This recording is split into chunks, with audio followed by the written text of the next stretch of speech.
नाज़रीन, आप सियासत.टीके देख रहे हैं। पाकिस्तान तहरीक-ए-इंसाफ अगर सड़कों पर आई तो पहले से जोरदार जवाब दिया जाएगा। ताकतवर हलकों ने अपने पैगामात भिजवाना शुरू कर दिए। इस हवाले से भी आपके सामने तफसीलात रखेंगे। आसिफ अली जरदारी प्रेसिडेंट ऑफिस से कॉल लीक, उस तमाम तर चीज़ पर मोहसिन नकवी को सामने आना पड़ा और बाकायदा तौर पर क्लैरिफिकेशन आई है, वो भी आपके साथ शेयर करेंगे। और उसके साथ साथ शुएब को कॉल लगानी पड़ेगी, उसको आज पूरा लाहौर ढूंढ रहा है। इंपॉर्टेंट खबर यह भी है कि मोहम्मद मालिक ने शहबाज शरीफ को क्यों क्लीन चिट दी, ये शुगर स्कैम क्या चल रहा है, तमाम तर चीजें आपके सामने रखते हैं। लेकिन आगाज करेंगे जमाइमा खान के ट्वीट के हवाले से।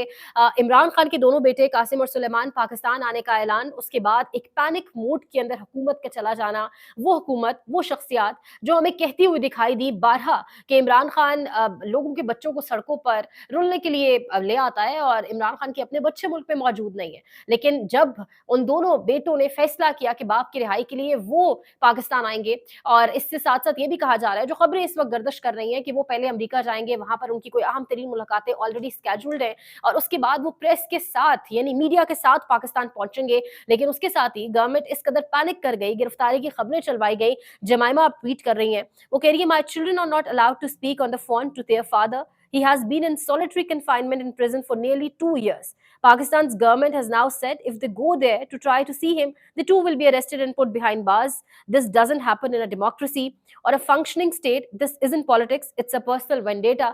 तो वो कह रही है किस तरीके से मेरे बेटों ने, जब उनका बाप एक कैद तन्हाई काट रहा है पिछले 2 साल से, अब जब उन्होंने कहा है कि वो पाकिस्तान जाएंगे, इस हवाले से काम करेंगे, तो किस तरीके से मेरे बेटों को भी गिरफ्तारी की धमकियां दी जा रही हैं। और ऑब्वियसली ये धमकियां राना सनाउल्लाह की जानिब से जिस तरह से दी गई हैं, और जो एक पैनिक हमें दिखाई दे रही है, यही लोग पहले कहते थे इमरान खान अपने बेटों को बुलाता नहीं है, वो आते नहीं है। आज जब वो आ रहे हैं तो कहा जा रहा है वो गैर मुल्की शहरी हैं, यानी वो किसी पॉलिटिकल मीटिंग का हिस्सा बनने नहीं आ रहे, वो कोई इलेक्शन कैंपेन करने नहीं आ रहे, वो यहाँ पर कोई कुर्सी के लालच में नहीं आ रहे, या यहाँ पर कोई अगेन कोई पॉलिटिकल बहुत बड़ी गैदरिंग नहीं होने जा रही, ये अपने बाप की रिहाई के लिए आ रहे हैं। बिल्कुल उसी तरह जिस तरह उसकी बहनें, इमरान खान साहब की बहनें जेल के बाहर जिस तरह उनके लिए पहुंचे हुई होती हैं, बिल्कुल उसी तरह जिस तरह उनकी बीवी उनके साथ जेल काट रही है, तो उनके बेटे भी आना चाह रहे हैं। लेकिन जिस तरीके से अब इसे एक पॉलिटिकल कलर देने की कोशिश की जा रही है, तो ये वाजे कर रहा है कि एक पैनिक है जो इमरान खान के बेटों की वापसी का सुनकर इस वक्त दिखाई दे रहा है। अब यहाँ पर मामला ये तो एक जानिब है ही, और इसके साथ साथ ऑब्वियसली खबरें मुख्तलिफ किस्म की आ रही है कि वो बेटे जब पाकिस्तान अगर इन केस आते हैं,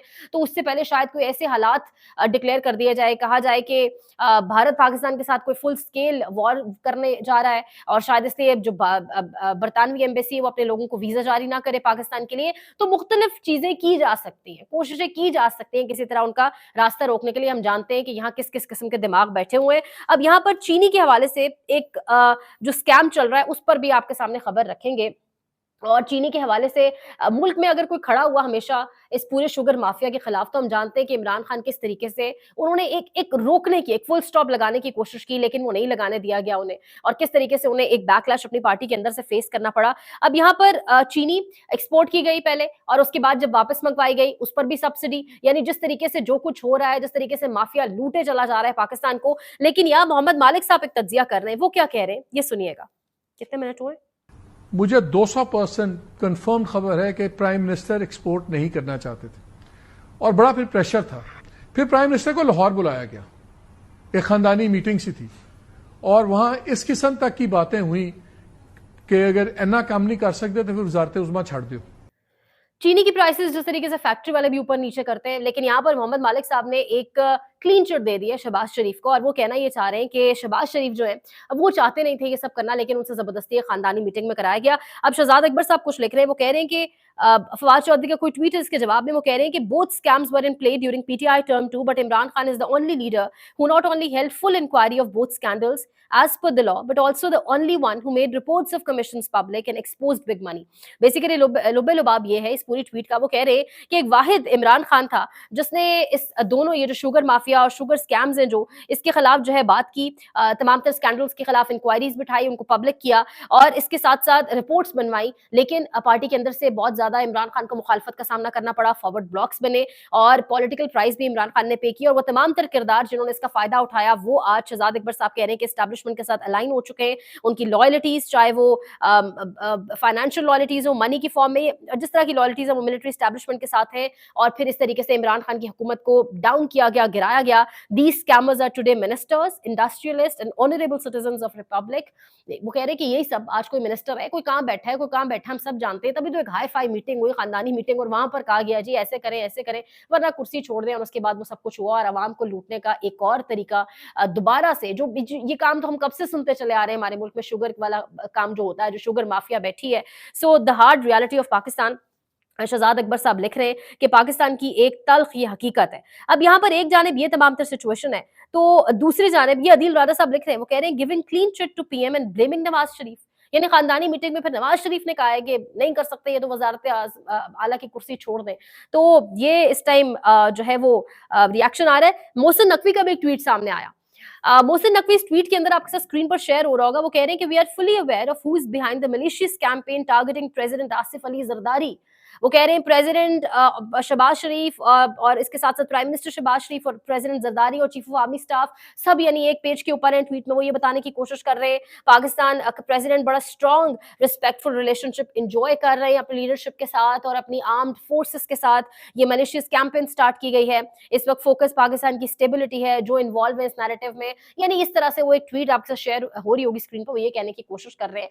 तो अपना इनका टीवी चैनल है जो इन्हीं की जुबान बोलता है, उसी के रिपोर्टर्स ने कल बताया एक कॉल लीक के बारे में, जो आसिफ अली जरदारी ने बाकायदा तौर पे कुछ इन्फॉर्मेशन सिंध की कॉन्फ्रेंस जमातों को लीक की। वो खबर भी इनकी जानिब से दी गई। इन्हीं के सहाफी एजाज सैयद साहब ने कहा कि इब्तदाई काम आसिफ अली जरदारी को घर भेजने का शुरू किया जा चुका है। और इस्लामाबाद की अगेन जो खबरें होती हैं, जो अफवाहें होती हैं, वो बेसिकली प्री मेच्योर फैक्ट्स होते हैं। इसके हवाले से बड़े बड़े सहाफी ऑलरेडी क्लेम कर चुके हैं।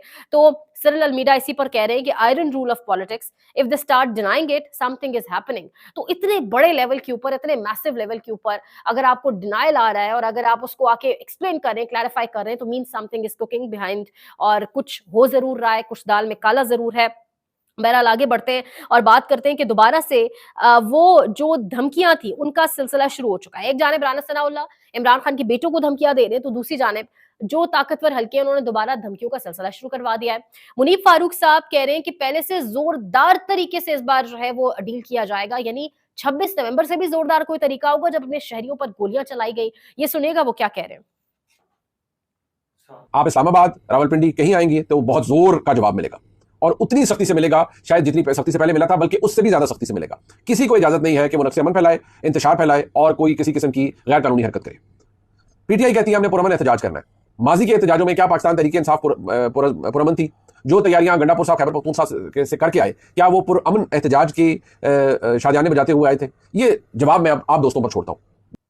इसके साथ साथ सिर्फ यही नहीं, राना सनाउल्लाह साहब क्या कह रहे हैं कि अगर लोग कम हुए तो फिर लॉ इन्फोर्समेंट एजेंसीज बड़ा गुस्सा दिखाएंगी और फिर जब वो गुस्सा दिखाएंगी तो आगे सुने। और अगर उन्होंने कोई इस किस्म की कॉल दी कि आप सड़कों पे निकलें और आके वायलेशन करें, वायलेंट हों, तो बहुत कम लोग निकलेंगे। और फिर आपको पता ही है कि जो लॉ इन्फोर्सिंग एजेंसीज होती हैं, लोग जब कम होते हैं तो फिर उनके ऊपर उनको गुस्सा भी बहुत ज़्यादा आता है। तो ये खामखा जो है वो यकीनन पॉलिटिकल वर्कर होंगे उस जमात के, तो उनके लिए मुश्किलात होंगी और उनके खिलाफ मुकदमात होंगे। अंसार अब्बासी साहब का एक आर्टिकल फिर से सामने आ चुका है। वो कह रहे हैं कि शाह महमूद कुरैशी समेत कैद में बंद 5 सीनियर पार्टी रहनुमाओं ने अभी चंद दिन पहले ही कहा कि मौजूदा क्राइसिस से मुल्क को निकालने के लिए मुज़ाकरात ही वाहिद रास्ता है। लेकिन खान साहब ने फिर किसी की न सुनी और फैसला सुना दिया कि मुज़ाकरात का वक्त गुजर चुका और अब सिर्फ एहतजाज ही होगा। यानी मुनाफिकत इस हद तक इस मीडिया की हो चुकी है, जब वो शख्स कहता है जेल से कि मुज़ाकरात करूंगा, सिर्फ ताकत जिनके पास है उनके साथ, तब ये सब कहते हैं कि वो बावर्दी लोगों के साथ मुज़ाकरात करना चाहता है। और जब वो ये कहता है कि मुज़ाकरात नहीं, अब फैसले सड़कों पर होंगे, तब इस तरीके से एक रिएक्शन या बयानबाजी शुरू कर दी जाती है। तो यानी अब आप हालात देख ले, पैनिक एक जरूर है, पैनिक एक जरूर है। तभी आज जो मुलाकात है वो भी करने दी जा रही है, उस हवाले से भी आपको बताते हैं। मुलाकात में पाकिस्तान की एक फीमेल जर्नलिस्ट, वैसे तो सहाफियों को मिलने की इजाजत पिछले 2 साल से, जब से इमरान खान साहब जेल में, कोई सहाफी नहीं मिल सका। जो सहाफी समी इब्राहिम और कुछ रिपोर्टर्स मिले उनको किस तरीके से बाहर से निकाल दिया गया और नहीं मिलने दिया गया, बीच में बार्स लगाकर मिलने दिया गया, अगर मिलने भी दिया गया, और फिर तो एक अरसा लंबा गुजर चुका है। लेकिन ख्वाजा आसिफ ने क्लेम किया था इस वक्त के वजीर दिफा ने अलीना शिगरी के प्रोग्राम में बैठ के कि आप जाकर मिले, आपको कोई रोकेगा नहीं। वो पहुंची आज वहां पर, तो ये क्लिप्स आपके साथ चल रहे होंगे। होंगे, फिर वक्त तक उन्हें मिलने नहीं दिया गया। अभी तक उन्हें ये कहा गया है कि जी आप लेट हो चुकी हैं, लेकिन वो कह रही है मुझसे पहले भी जो लोग मौजूद थे, 6 लोगों की लिस्ट में उनका भी नाम मौजूद था, लेकिन मुझसे पहले 5 लोगों को भी नहीं मिलने दिया गया। तो ये सब जानते हैं, ये टैक्टिक्स हैं कि आप देर हो चुकी है, दूसरे रास्ते से आए, रास्ते बंद, ये हम देखते आ रहे हैं। ये चीजें अब एक ट्रेंड बन चुकी हैं। ये चीजें अब बच्चा जानते हैं कि किस तरीके से ट्रीट किया जाता है, कौन-कौन से जो टैक्टिक्स हैं वो इस्तेमाल किए जाते हैं। लग ये राय बजाए कि पंजाब पुलिस इस वक्त मिनिस्ट्री ऑफ डिफेंस से यानी वजारत दिफा से ज्यादा स्ट्रांग है, क्योंकि वजीर दिफा ने कहा था कि आप जाएं और मिलें और आप अपनी प्रैक्टिकली जर्नलिज्म को अपने जाके सड़कों पर उसको इंप्लीमेंट करें और देखें कि इमरान खान कितने जबरदस्त तरीके से रह रहे हैं और शाहाना उनको जो है तमाम तर फैसिलिटीज वहां दी गई हैं। तो ऑब्वियसली झूठ तो बोल दिया जाता है, फिर झूठ को छुपाने के लिए इस किस्म के हथकंडे अपनाए जाते हैं। यहाँ पर लाहौर तालाब का मंजर लाहौर की सड़कें पेश कर रही हैं। शुएब को आज ढूंढना पड़ेगा, पूरा लाहौर ढूंढ रहा है इस वक्त। आज वजीर आला नहीं ढूंढ रही है, वैसे तो नॉर्मली वो कॉल करती है ना शुएब किधर, उसको बुलाओ, लेकिन आज पूरा लाहौर बात कर रहा है कि शुएब कहाँ है, वो आ जाए, क्योंकि जो इस वक्त सड़कें तालाब का मंजर पेश कर रही है, कहा जाता है कि बहुत खुशहाली हो चुकी है, कहा जाता है कि सब बदल चुका है, रावलपिंडी की आवाम बहुत खुशहाल है, लाहौर की आवाम बहुत खुशहाल है। तो एक बारिश से जो हाल सड़कों का हो चुका है, साथ वीडियोज आपके पास चल रही होंगी, सड़कें जब पानी खड़ा होगा टूटेंगी, सड़कें जब टूटेंगी तो नए ठेके मिलेंगे, नई सड़कें बनेंगी और फिर काम धंधा भी तो करना होता है ना, फिर वो ऑब्वियसली यहीं से तमाम तर चीजें आगे चलती हैं। बहरहाल देखते रहिए Siyasat.pk।